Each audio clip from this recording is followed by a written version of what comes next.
ಎಲ್ಲಿಗೆ ಹೋಗ್ತಿದ್ದೀರಾ? ನಾನ್ ಹೀಗೆ ಸುಮ್ನೆ ನಡ್ಕೊಳ್ತಾ ಹೋಗ್ತಿದ್ದೆ. ನೀವಿಲ್ಲೇ ಇರಿ, ನಾನ್ ಕಾರ್ ನಿಲ್ಸ್ ಬರ್ತೀನಿ. ಹಾ ನಾ ವೆಯ್ಟ್ ಮಾಡ್ತೀನಿ. ಓಕೆ.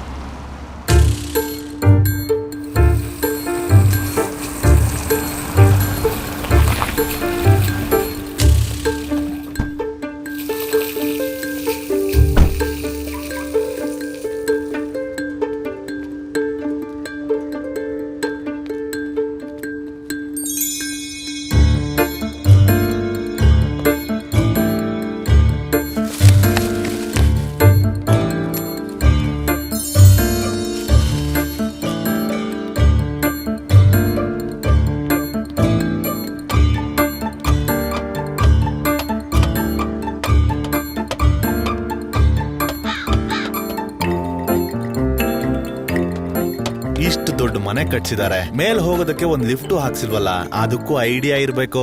ಇವ್ರಿಗೆಲ್ ಬರ್ಬೇಕು? ನೀವಿಲ್ಲೇ ಇದ್ದೀರಾ ಸರ್? ಅಯ್ಯೋ, ಧ್ಯಾನ ಮಾಡ್ತಿದ್ದೀರಾ? ಸಾರಿ, ತುಂಬಾ ಆಳವಾಗಿ ಧ್ಯಾನ ಮಾಡ್ತಿದ್ದಾರೆ ಅನ್ಸುತ್ತೆ.